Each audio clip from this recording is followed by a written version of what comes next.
Di pagi hari, Maya menemukan catatan di kulkas. Jangan percaya pada cermin setelah jam 6 sore. Tapi tulisan itu adalah miliknya sendiri dan ia tidak ingat menulisnya. Ia melihat rekaman CCTV toko kelontong.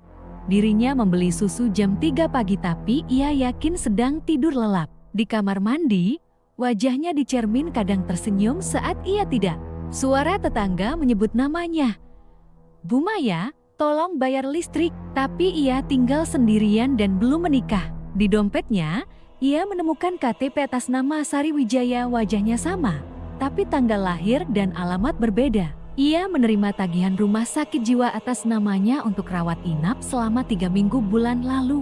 Ia tidak pernah ke sana. Di ponselnya, ada foto dirinya sedang memeluk seorang anak tapi ia tidak punya anak.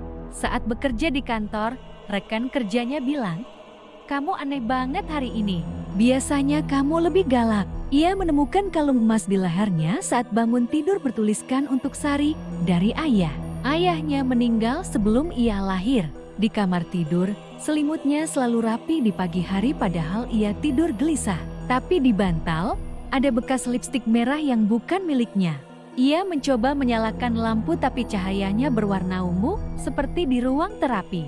Di aplikasi ojek online, riwayat perjalanan menunjukkan puluhan trip ke RSJ Harapan Sehat padahal ia tidak pernah memesan. Di kamar mandi, sabunnya berbau parfum melati yang hanya dipakai ibunya dulu. Ia menemukan surat izin mengemudi atas nama Sari, foto sama. Tapi mata terlihat lebih tajam, dingin. Di kulkas, susu kedelai kesukaannya diganti dengan susu full cream yang membuatnya alergi. Saat bercermin, ia melihat bayangannya mengedipkan mata kanan padahal ia tidak. Ia menerima telepon dari guru TK. "Ibu Sari, Rina bolos lagi." Tapi ia tidak punya anak bernama Rina. Di laci meja, ia menemukan buku catatan harian ditulis dengan tulisannya, tapi berisi kenangan masa kecil yang tidak ia alami. Di kamar tidur, jam waker berbunyi jam 5 pagi tapi ia tidak pernah menyetelnya. Itu jam bangun Sari. Ia menemukan struk belanja, popok, susu bayi, mainan tanggal kemarin. Ia tinggal sendiri. Di layar laptop, dokumen Word terbuka. Rencana penghapusan Maya tahap akhir. Ditulis oleh akunnya sendiri. Ia mencoba menelpon ibunya tapi suara di seberang berkata, "Sari, jangan ganggu ibu lagi. Kamu sudah cukup menyakitinya." Di kamar mandi, air matanya berwarna merah muda seperti darah encer. Ia menemukan foto lama. Dirinya atau Sari, memegang bayi, tersenyum lebar di belakangnya, rumah sakit jiwa. Di kantong jaket, ia menemukan kunci gembok dan di ujungnya tertulis, "Kamar 7 bit." Saat hujan, tetesan di jendela membentuk huruf, "Sari ada di sini." Ia menonton video selfie lama tapi di detik terakhir, ekspresinya berubah menjadi marah, lalu berbisik, "Kamu harus pergi." Di kamar tidur, boneka kain duduk di sudut wajahnya dijahit mirip dengannya, tapi dengan senyum lebar. Ia menemukan resep obat, diazepam 10 mg untuk mengendalikan identitas sekunder. Di kamar mandi, sikat giginya berdarah padahal gusinya sehat. Ia menerima pesan dari nomor tak dikenal. "Maya, tolong hentikan Sari. Dia akan menghapusmu." Nomor itu adalah miliknya sendiri. Di kantor, bosnya bilang, "Kamu cuti 3 minggu lalu karena stres, tapi kamu bilang tidak ingat." Di kulkas, makanan yang ia masak sendiri berbau aneh seperti obat penenang. Ia menemukan kalender dinding, semua tanggal dicoret, kecuali hari ini. Di bawahnya, hari terakhir Maya.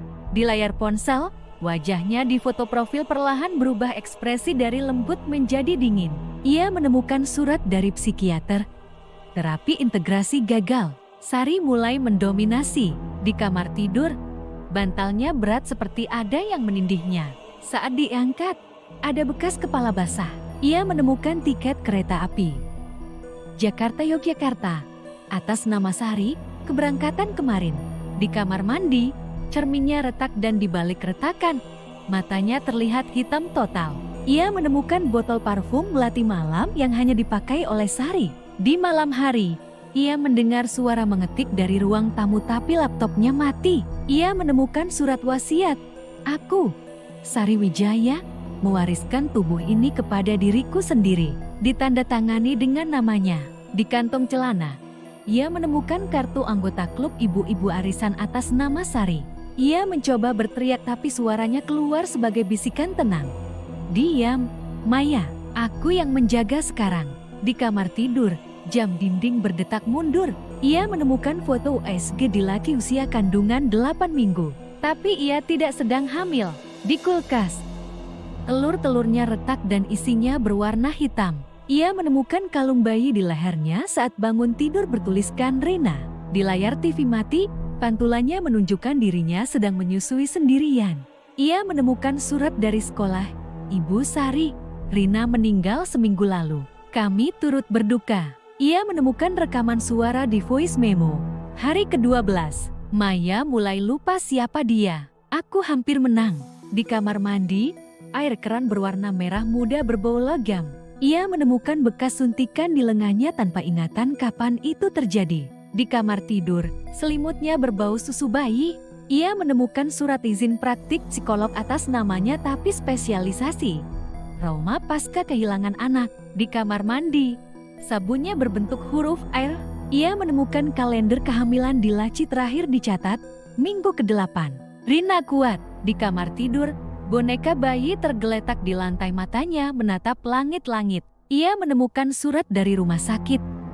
Kami turut berduka atas kehilangan putri Anda, Rina. Semoga Sari tabah. Di kamar mandi, cerminnya menunjukkan dirinya memakai daster padahal ia pakai piyama. Ia menemukan surat dari psikiater.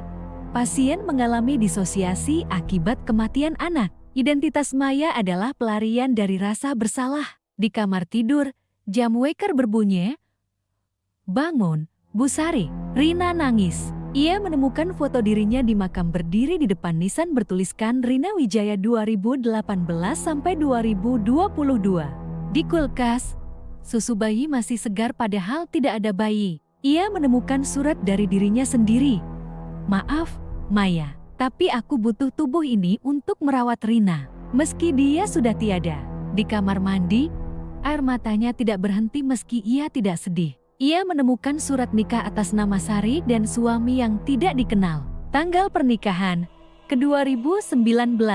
Di kamar tidur, tempat tidur terasa hangat seperti baru ditinggalkan oleh seseorang. Ia menemukan surat terakhir. Kalau kamu baca ini, Maya sudah tidak ada. Aku Sari, dan aku akan terus merawat Rina. Di dalam pikiranku, di pagi hari, ia menatap cermin dan untuk pertama kalinya, tidak ada bayangan. Hanya suara bisikan dari dalam kepalanya. Tenang, Maya, kamu boleh istirahat sekarang. Aku yang menjaga tubuh ini selamanya.